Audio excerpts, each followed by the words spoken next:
Au cours de cette séance, nous avons vu les différents ustensiles des Romains, nous avions corrigé ce tableau, nous avions également vu la différence entre les amphores romaines et gauloises, nous avions abordé ensemble le thème de la céramique sigillée.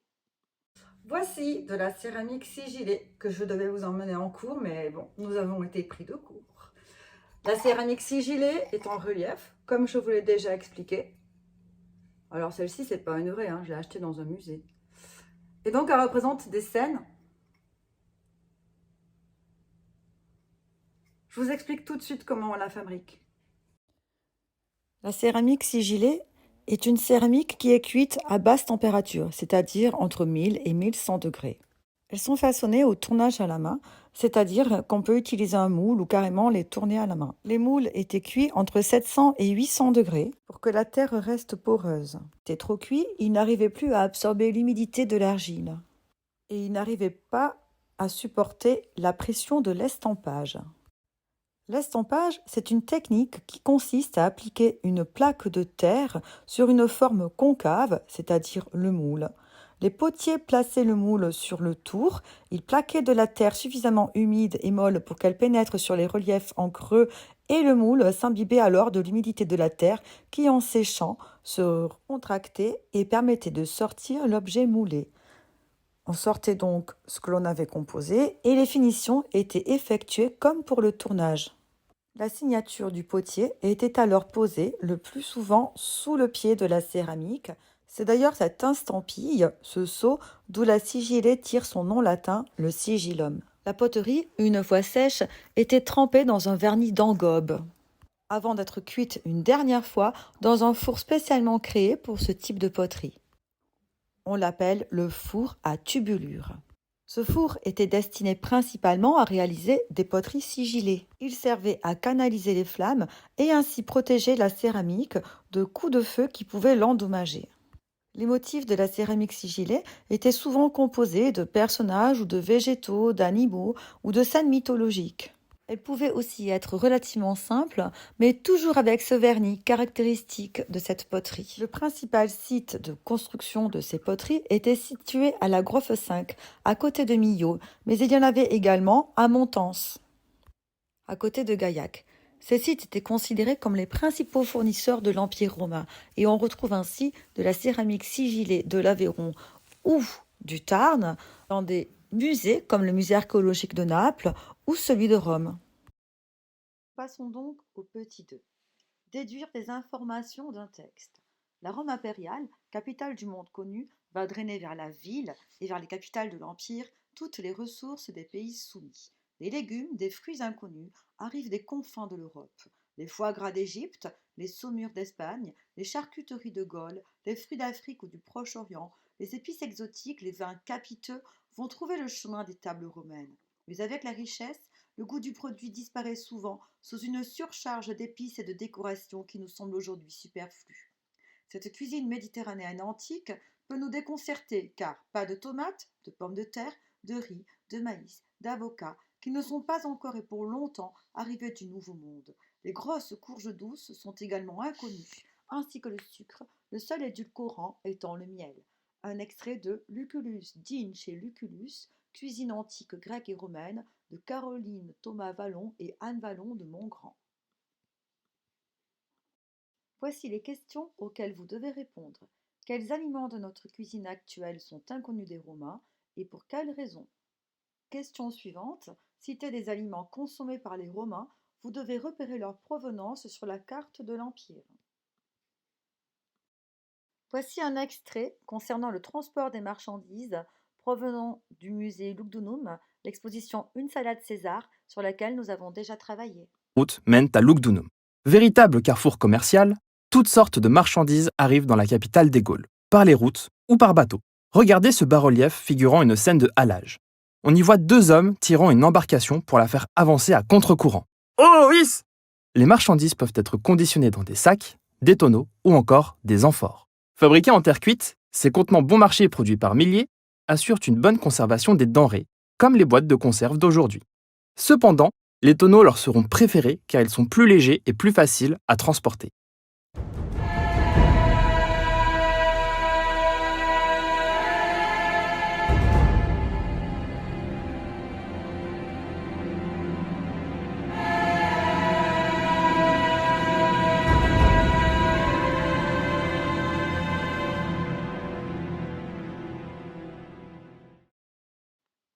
Voici les réponses des questions. Les aliments de notre cuisine actuelle qui sont inconnus des Romains sont les tomates, les pommes de terre, le riz, le maïs, les avocats, les courges et le sucre. En effet, ils viennent d'Amérique et ne sont consommés en Europe qu'à la suite des grandes découvertes au XVe et au XVIe siècle. En revanche, ils consommaient des foie gras d'Égypte, des saumures d'Espagne, des charcuteries de Gaule, des fruits de l'Afrique et du Proche-Orient, des épices et certains vins. On se représente les Romains comme un peuple d'une grande propreté. En effet, la consommation quotidienne d'eau par habitant s'élevait environ à 1000 litres dans la Rome antique, contre environ 137 litres en France de nos jours. L'invention la plus remarquable des Romains, c'est l'égout. Mais pour cela, il a fallu d'abord inventer les latrines. Ça a l'air d'être un progrès, certes. Imaginez des trous en pierre, sans séparation, et vos amis à côté de vous qui font leurs besoins. Et ça pouvait monter à 50 trous, sans rideau, sans rien, dans une ambiance sombre et humide. Et pour vous nettoyer, pas de papier, pas de bidet, mais une éponge commune. On la mettait dans l'eau, on s'essuyait et on la donnait aux copains. Imaginez-vous à Pompéi, riche cité au croisement de nombreuses routes maritimes et terrestres. La vie est foisonnante, les échoppes sont partout. Voilà le boulanger. Voici le boulanger. Tous les matins, il fait son pain. Il faut faire la queue pour être servi. C'est en effet l'ingrédient numéro 1 pour les Romains, les plus modestes en particulier.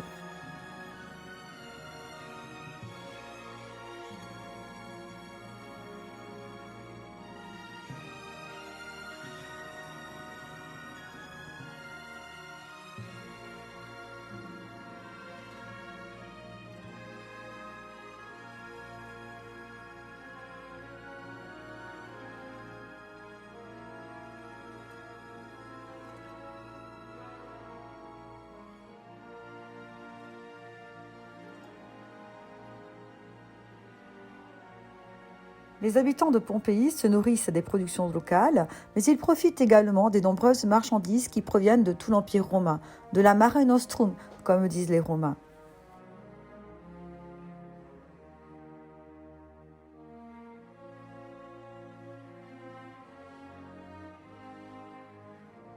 Si les plus modestes se contentent généralement de pain et d'une sorte de potage parfois enrichi de viande, les riches, eux, n'hésitent pas à gaspiller. Ils profitent de leur banquet au doux son de la musique.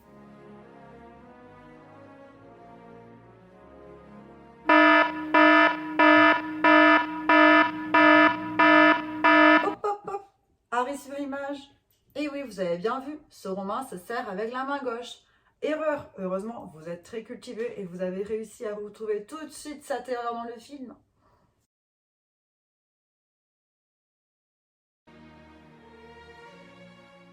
Le relief du repas était ensuite directement jeté par terre, comme nous l'avons déjà vu.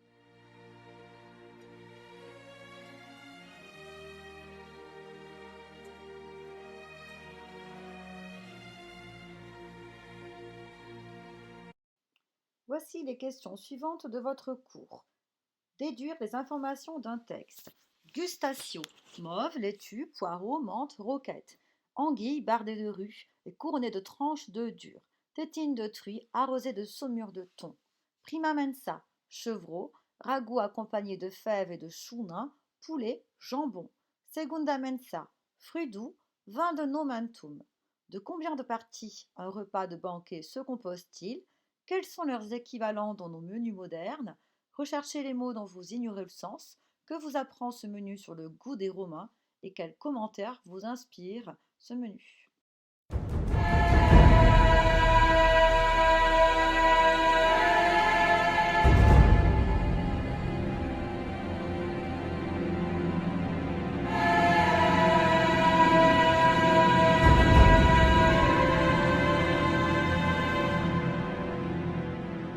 Voici les réponses de vos questions. Le repas de banquet se compose de 3 parties, gustatio, prima mensa et secunda mensa. Quels sont les équivalents dans nos menus? La gustatio équivaut à l'entrée, la prima mensa au plat principal et la segunda mensa au dessert. Que vous apprend ce menu sur le goût des Romains? L'alimentation des Romains est différente de la nôtre dans la conception des plats. Les Romains utilisent volontiers des plantes de toutes sortes, des assaisonnements qui relèvent les plats composés essentiellement d'aliments d'origine animale, poissons et viande. Leur cuisine semble riche et raffinée et mélange des goûts différents en un seul et même plat. En revanche, ils accordent peu d'importance au dessert. Que vous inspire un tel menu? Les odeurs doivent être fortes et peu de légumes sont proposés. Cette alimentation ne correspond pas aux saveurs d'aujourd'hui et peut nous paraître écœurante. À noter, la mauve et la rue sont des plantes comestibles aux propriétés médicinales. La rue est interdite en France. Petit 4. Lire et comprendre en latin. Ius in pisce rubellione. Piper, ligusticum, careum, serpilium, apiisemen, cepamsicam, vinum, passum, acetum, liquamen, oleum, amulo obligas. Sauce pour le rubellion. Poivre, livèche, carvis, serpolet, graines de céleri, oignons secs, vin paillé, vinaigre, garum et huile, liés à la fécule. Patina de Pyrrhis. Pyrrha elixa et purgata e medio teres cum pipere, cumino, mele, passo, liquamine, oleomodico. Ovis missis patinam facies, piper super aspargis et inferes. Patina de poire. Faites cuire des poires à l'eau, ôtez-en le cœur. Écrasez-les avec du poivre, du cumin, du miel, du vin paillé, du garum et un peu d'huile. Ajoutez des œufs pour faire une patina, saupoudrée de poivre et servez. Dulcia piperata. Piperato mitis mel, merum, passum, rutam. Eomitis nucleos, nuces, alicam elexatam, conquisas nuces, abuelanas, tostas adicies et inferes. Sucrerie au poivre. Ajoutez du miel, du vin pur, du vin paillé et de la rue. Mettez-y des pignons, des noix et de la semoule cuite à l'eau. Ajoutez-y des noisettes grillées et hachées et servez. Voici les questions auxquelles vous devez répondre. Quels ingrédients essentiels à toute préparation culinaire retrouvez-vous dans les différents plats? Retrouvez-les en latin et soulignez-les.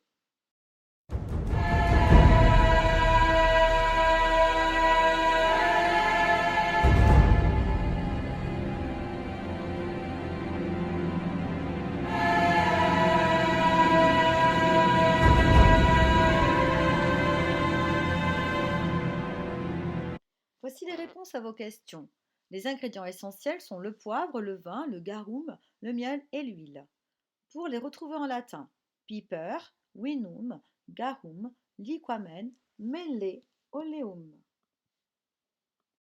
La racine indo-européenne peik possède un double sens, cuire et mûrir. On la retrouve en latin dans des mots comme cocus, i masculin, le cuisinier, et praecoquis, qui mûrit avant. Voici donc l'arbre étymologique de ce terme indo-européen.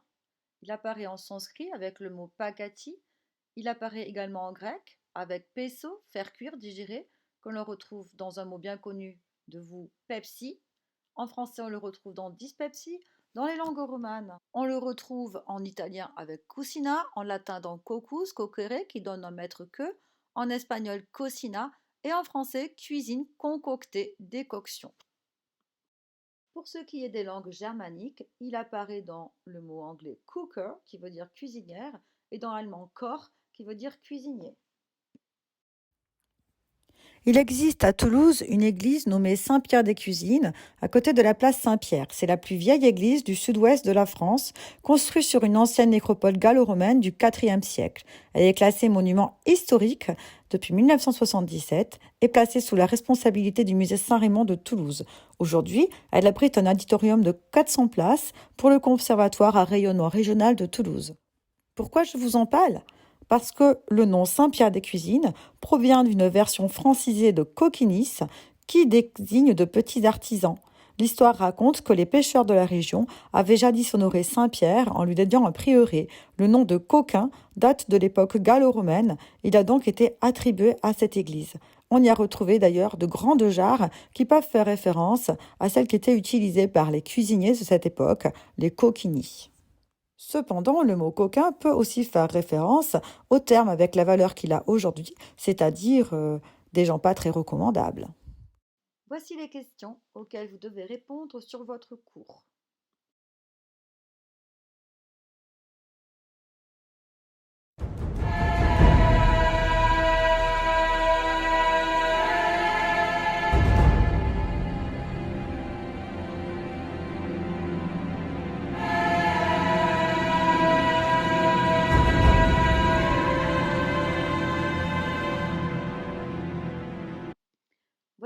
la correction.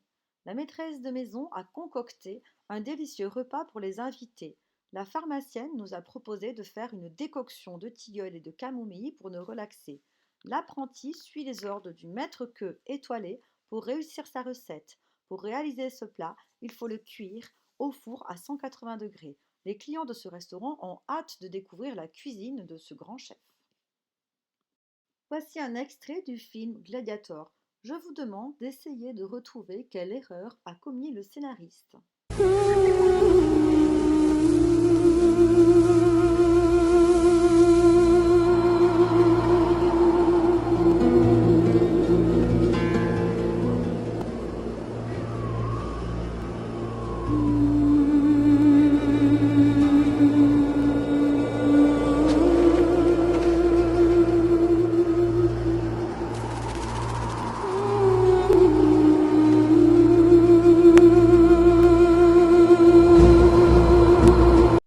Avez-vous trouvé? Les blés sont beaucoup trop hauts. À l'époque des Romains, ils arrivaient à peu près à 30 cm, 50 cm, à la hauteur du genou à peu près.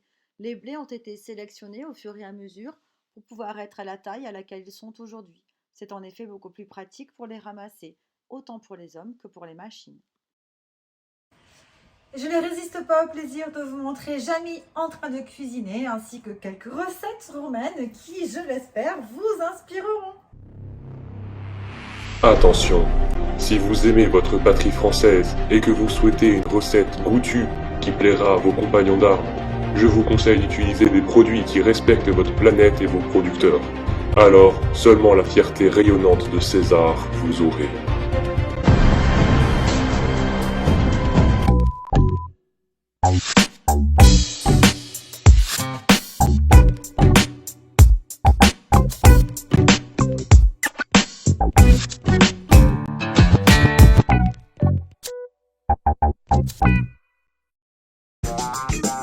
Nous allons faire cette recette pour environ 5-6 personnes en utilisant 15 dattes. Avec ces dattes, vous aurez besoin de 100 g de pignons de pain, mais aussi de 100 g de noix, de cerneaux de noix. Vous aurez également besoin de 3 cuillères à soupe de miel non liquide, donc un miel crémeux, cristallisé, ainsi qu'un peu de poivre pour ceux qui veulent.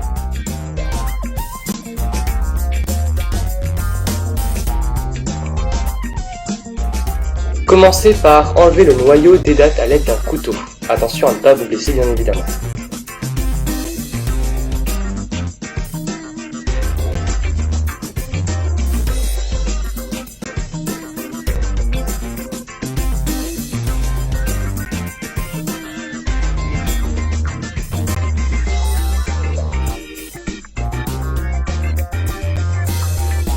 Puis vous allez vous occuper des noix en les concassant à l'aide d'un gros couteau.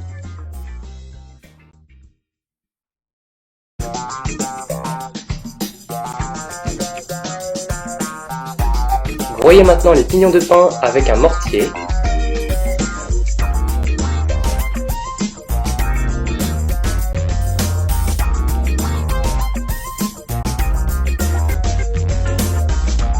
On doit obtenir une sorte de poudre assez fine.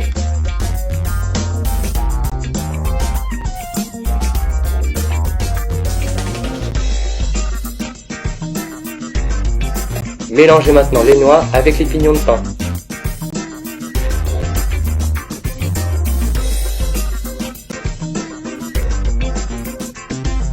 Ajoutez maintenant les cuillères de miel non liquide afin d'obtenir une pâte.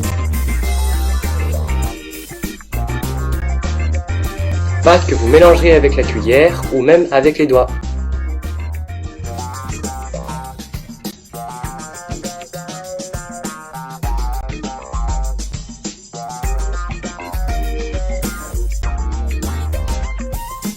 Ouvrez maintenant chaque date en deux et garnissez-les de cette pâte que vous avez réalisée avec les noix, les pignons de pain et le miel.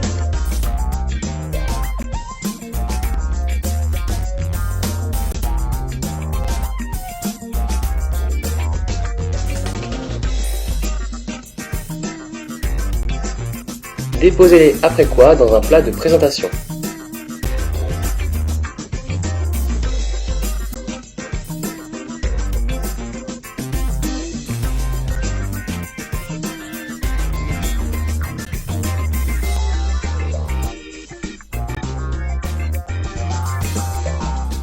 Dans une casserole ou au micro-ondes, faites chauffer la dernière cuillère à soupe de miel à feu doux.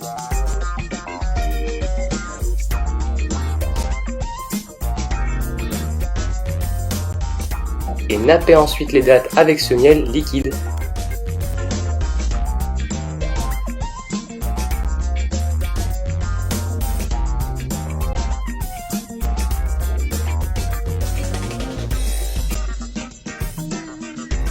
Faites quelques tours de moulin à poivre pour relever les dattes.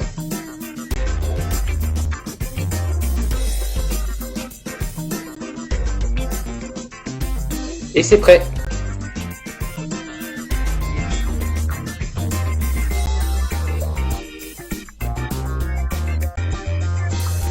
Si vous aimez votre patrie française et que vous souhaitez une recette goûtue qui plaira à vos compagnons d'armes, je vous conseille d'utiliser des produits qui respectent votre planète et vos producteurs.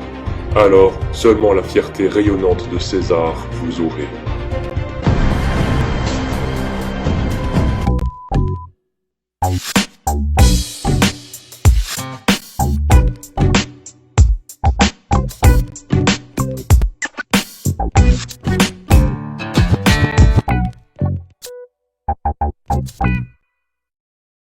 Pour cette petite recette de salade fraîcheur à la romaine, vous aurez besoin bien sûr de 2 fenouils frais.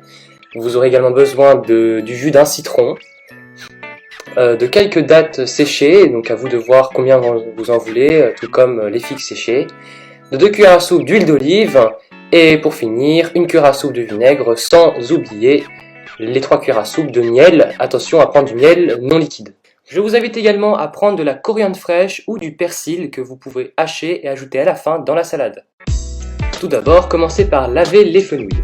Donc enlevez le reste de terre qu'il y a sur les feuilles, puis ensuite coupez les branches vertes du fenouil qu'on ne mange pas.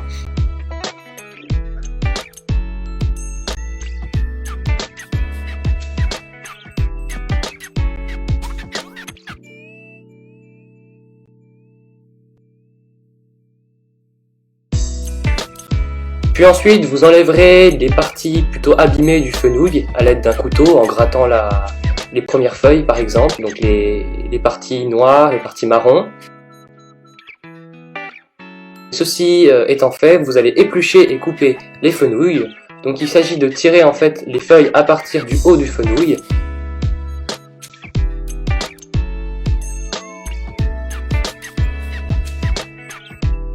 Une fois que ces feuilles ont été épluchées, vous pouvez les couper en très fines lamelles et les mettre dans un plat à part.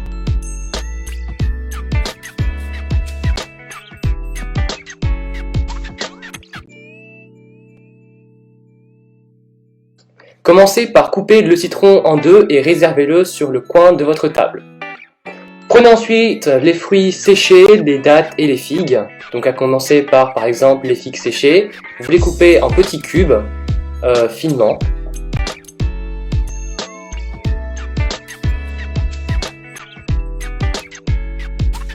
Et vous faites de même pour les dattes en n'oubliant pas bien sûr d'enlever le noyau au milieu.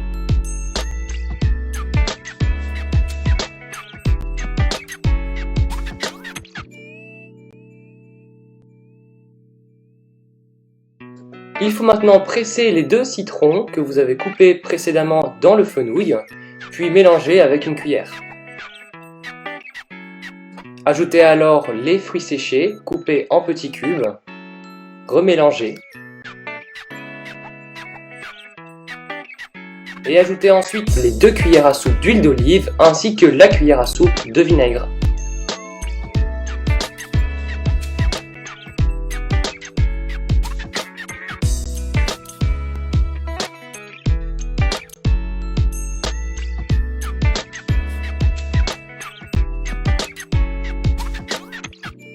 Salé, poivré.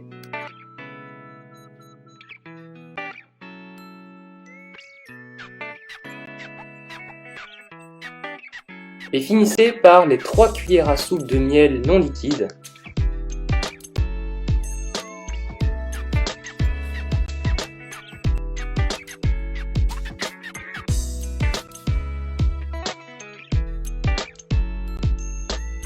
Si vous voulez peaufiner la salade, vous pouvez ajouter du persil haché ou encore de la coriandre pour des notes plus asiatiques.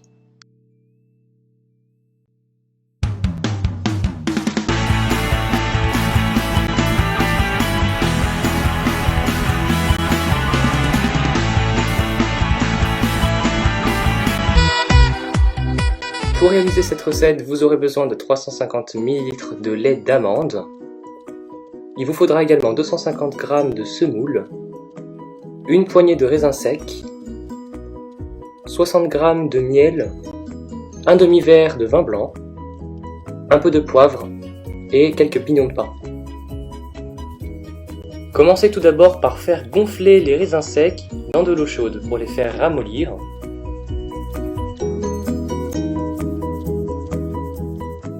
Versez ensuite la semoule en pluie dans le lait d'amande, puis mélangez et laissez un peu gonfler.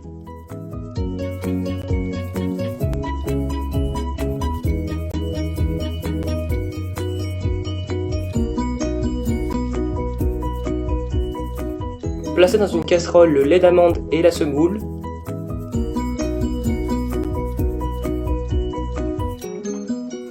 Mettez sur feu doux et touillez avec une cuillère en bois.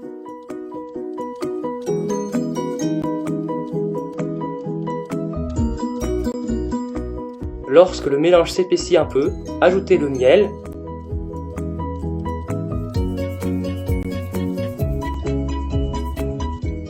le poivre,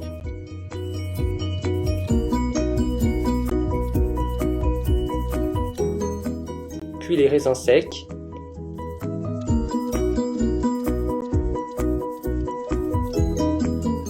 à partir de ce moment, augmentez un peu le feu et mettez à cuire à feu moyen.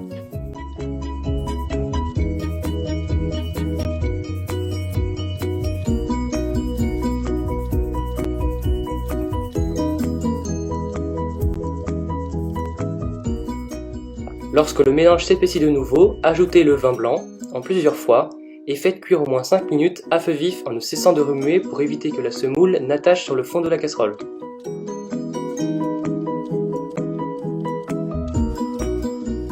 Une fois que le mélange a une texture assez crémeuse, retirez la casserole du feu. Placez ensuite le mélange dans des petits ramequins individuels et laissez refroidir. Une fois que la semoule est totalement refroidie, parsemez les ramequins de pignons de pain.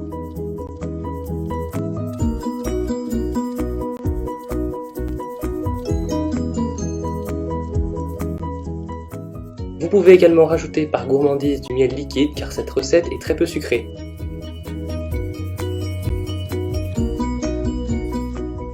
Ces petits gâteaux individuels étaient appréciés après une bonne baignade au terme, c'est pourquoi ils s'appellent ainsi. Et ils peuvent très bien incarner l'ancêtre de notre riz au lait. Traditionnellement, la recette se fait également avec du garoux, que l'on peut remplacer aujourd'hui par du nuoc mam, mais l'ajout de nuoc mam dans un dessert peut paraître étrange et ne pas plaire aux Européens que nous sommes aujourd'hui. Pour cette recette, vous aurez besoin de 4 œufs, 500 ml de lait, une cuillère à soupe d'huile d'olive, 300 g de fruits secs, de préférence des noix et des pignons de pain, mais j'utilise ici des noisettes, 4 cuillères à soupe de miel, un peu de poivre.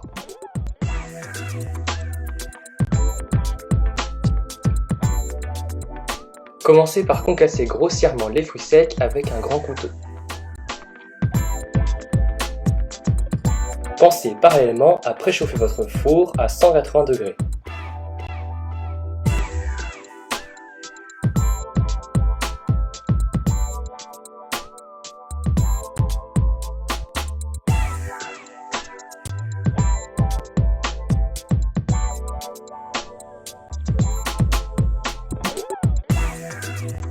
Munissez-vous maintenant d'une plaque de four avec du papier cuisson, puis versez les fruits secs dessus et bien les répartir à plat.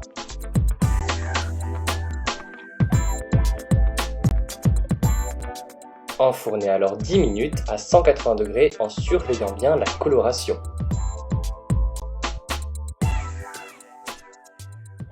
A few moments later. Passez maintenant les fruits secs torréfiés au mixeur afin d'en faire une poudre. Comme il s'agit d'un dessert très peu sucré, vous pouvez remplacer une partie des fruits secs réduits en poudre par du pralin en poudre.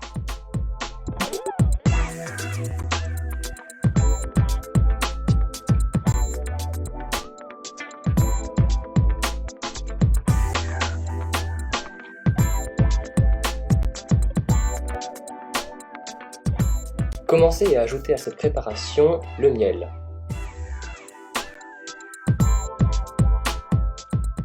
Parallèlement, préchauffez votre four à 160 degrés, 20 degrés de moins que tout à l'heure. Mélangez puis ajoutez le lait petit à petit.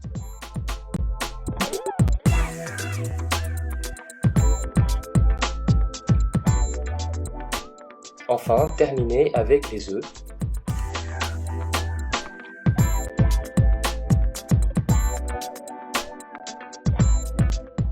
L'huile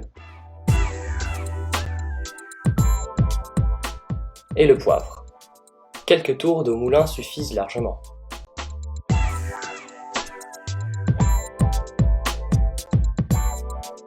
Préparez un plat allant au four en le beurrant et en le farinant afin de faciliter le démoulage. Sinon, pour ne pas démouler à la fin, utilisez de petits ramequins individuels et y versez dedans la préparation.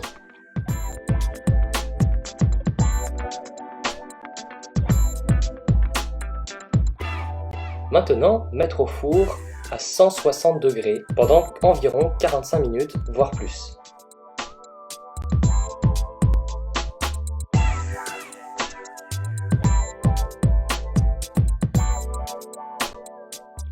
Pour la présentation, je l'ai déjà dit, comme ce dessert est très peu sucré, vous pouvez le badigeonner de miel et y ajouter dessus des petits fruits secs.